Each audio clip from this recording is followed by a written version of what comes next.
अब इसके अंदर दो क्वेश्चन उठते हैं या दो जगह से क्वेश्चन उठते हैं। एक होता है आपका डिस्टेंस फॉर्मूला और एक होता है आपका सेक्शन फॉर्मूला। ध्यान से सुन लो।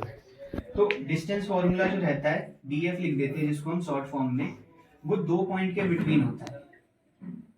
जहां पे डाउट होगा वहां हाथ खड़े करके पूछ लेना। तो जैसे एक पॉइंट ए है और एक पॉइंट बी है, जल्दी क्विक रिवीजन है, ठीक है। तो इसका कोऑर्डिनेट x1 y1 है और इसका कोऑर्डिनेट x2 y2 है। क्लियर? डन। अब x1 y1 और x2 y2 है, तो उस हिसाब से हमारे पास एक फॉर्मूला निकल के आता है जिसको हम क्या कहते हैं, जिसको हम कहते हैं, जैसे मैंने ए बी नाम दिया था, उसके बाद मैं लिख रहा हूं x2 माइनस x1 का whole square plus y2 minus y1 का होल स्क्वायर। क्लियर? यहाँ पे आप क्या करोगे, कोऑर्डिनेट की वैल्यू रखोगे और आंसर निकाल दोगे। क्लियर? अगर कोई डाउट है तो अभी पूछ लो। डन है? ये तो हो गया कॉन्सेप्ट। दूसरा कॉन्सेप्ट होता है सेक्शन फॉर्मूला।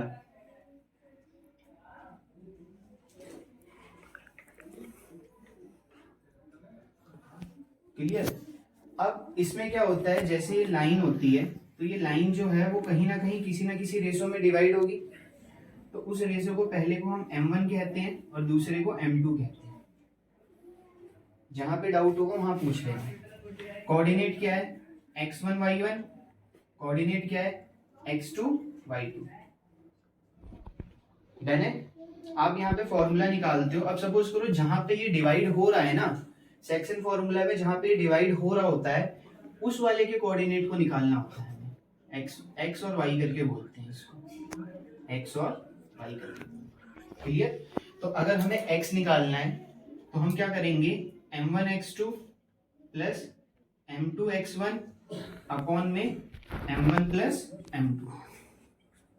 ये एक्स कोऑर्डिनेट निकालने का है। डन? याद होगा थोड़ा सा ना।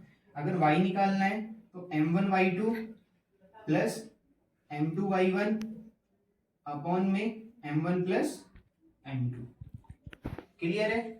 कोई दिक्कत तो नहीं है? दोबारा समझाऊं? तो यहाँ पे दो कंडीशंस आ गई आपके सामने। कब? जब आपके पास दो कोऑर्डिनेट दे रखे हैं और उसका डिस्टेंस निकालना है तो डिस्टेंस फॉर्मूला, और जब आपके पास एक लाइन दे रखी है और कहीं ना कहीं डिवाइड हो रही है तो उसके कोऑर्डिनेट की वैल्यू निकालनी है तो उसका फॉर्मूला। क्लियर? डन है? अब ये तो कॉन्सेप्ट हो गया। अब हमारे पास एक चीज निकल के आती है सामने कि भाई क्वेश्चंस कैसे आते हैं, इसमें से क्वेश्चंस कैसे उठेंगे। तो क्वेश्चंस आपने किया होगा लास्ट टाइम। पहला, जैसे ये डिस्टेंस वाला है वो तो आएगा ही आएगा, 1 नंबर 2 नंबर में आ सकता है। तो डिस्टेंस वाला एक क्वेश्चन आएगा ही आएगा। अब वो डिस्टेंस कोई सा भी हो सकता है। पता है कौन सा? Equi distance. याद है ना? जैसे ये P था, ये A था और ये B था। याद है? एनसीईआरटी में सेम क्वेश्चन है।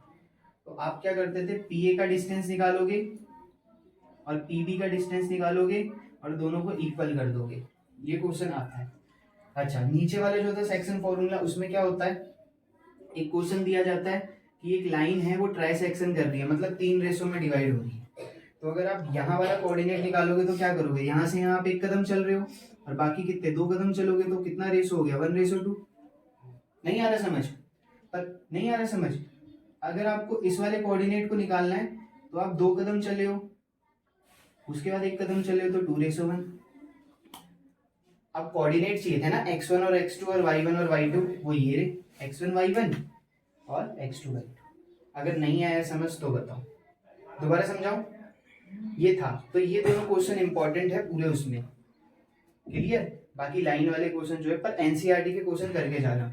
ठीक है? आगे बात समझ?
चैप्टर नंबर 9 है एप्लीकेशन ऑफ ट्रिग्नोमेट्री, ठीक है। आ रही बात समझ? इसमें ना दो होते हैं, एक एंगल ऑफ एलिवेशन, एक एंगल ऑफ डिप्रेशन, ये दो होते हैं। अब एंगल ऑफ एलिवेशन और एंगल ऑफ डिप्रेशन में आपको पता है, जब कोई इंसान नीचे से ऊपर देख रहा है जैसे ये, तो ये क्या हो गया, एंगल ऑफ एलिवेशन हो गया। जब इंसान ऊपर से नीचे देख रहा है तो वो एंगल ऑफ डिप्रेशन हो गया। जैसे याद करने की ट्रिक ये है कि जब इंसान डिप्रेशन में होता है तो इंसान नीचे की तरफ जाता है। अगर कोई 100 रुपए कमा रहा है और वो डिप्रेशन में चला गया तो 0 पे आ जाएगा या 50 पे आ जाएगा। तो ये याद करने का तरीका है। डन। अब यहाँ पे जो बनता है उसको हम थीटा कहते हैं। क्वेश्चन में क्या पूछा जाएगा, अब यहां से मैं बताता हूँ, ये दोनों तो इंट्रो हो गए, क्विक रिवीजन है। तो आपको बोला जाएगा कि एक इंसान है, वो यहाँ पे पिलर को देख रहा है, आ रही बात समझ, तो उसका एंगल इतना बन रहा है, ठीक है। पिलर को देख रहा है तो इतना एंगल बन रहा है, जैसे 60 डिग्री बन गया, यहाँ लिख दिया बाहर मैंने। अब उसके नीचे कोई चीज है, पिलर के नीचे कोई और चीज है, तो उसको देख रहा है तो कोई और एंगल बन गया। बात समझ आ गई? तो यहाँ पे 60 बन गया, यहाँ पे 30 बन गया, ठीक है। तो आपको क्या करेगा, ये चीज दे दी जाएगी, यहां से लेके यहां तक ये चीज दे दी जाएगी, ये वाली चीज निकालनी होगी, x मान लोगे। ऐसे क्वेश्चन आते हैं, आगे बात समझ।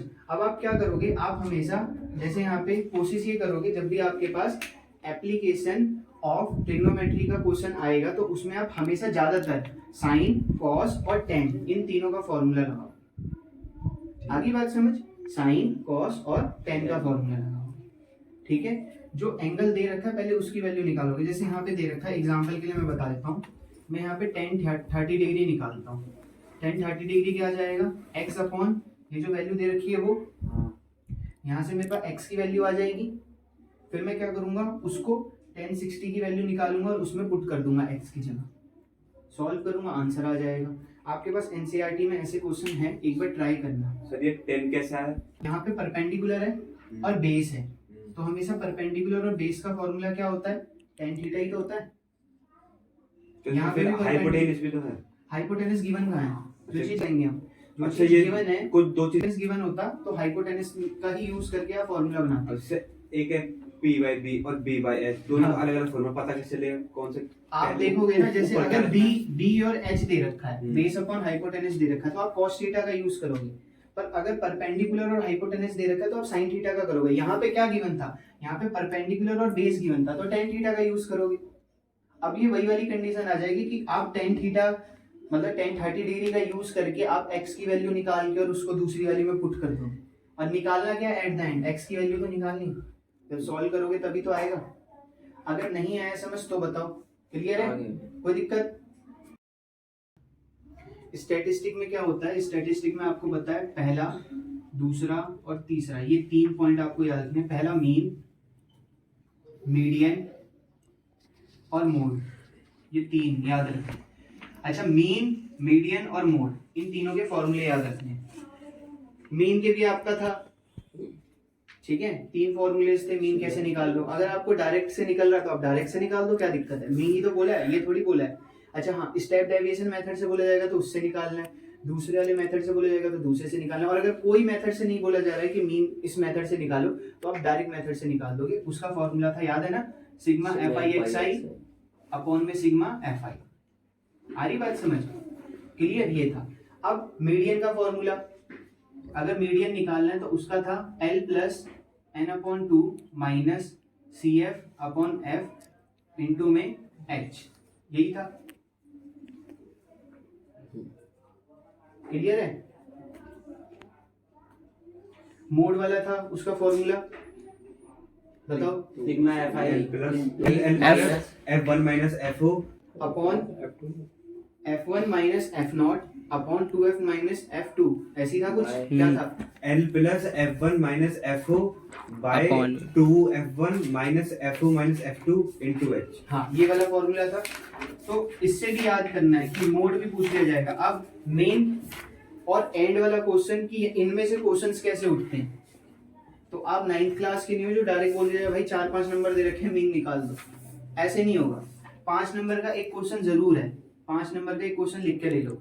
आपकी एनसीईआरटी का पेज नंबर 195 है, पेज नंबर 195, उसमें आपको एक्स और वाई की वैल्यू निकालने बोला, सेम एज इट इज, चाहे मीडियन बोले या मोड बोले, आपको क्या दिया जाएगा, एक कॉलम दे दिया जाएगा, ये एक्स वाली टर्म है, एक्स आई वाली टर्म, ये एफ आई वाली टर्म है, बीच में एक चीज जो होगी वो मिसिंग दे दी जाएगी, या दो चीज जो होंगी वो मिसिंग दे दी जाएगी, आपको याद रखना है और वो निकालना है, ठीक है, क्लियर है। पर क्वेश्चन में क्या होगा, जब भी मीडियन निकालने के लिए, मीडियन निकालने का फॉर्मूला अगर आप यूज करो तो क्वेश्चन में मीडियन गिवन होगा, आपको कुछ नहीं करना, मीडियन का फॉर्मूला लगाना है और मीडियन की जगह मीडियन की वैल्यू रखनी है, L1 की जगह n/2CF ऐसे करके वैल्यू रखनी है, और एक चीज इन सब में से गिवन नहीं होगी और उसको सॉल्व करके निकाल, या दो चीज गिवन नहीं होंगी उसको सॉल्व करके निकाल।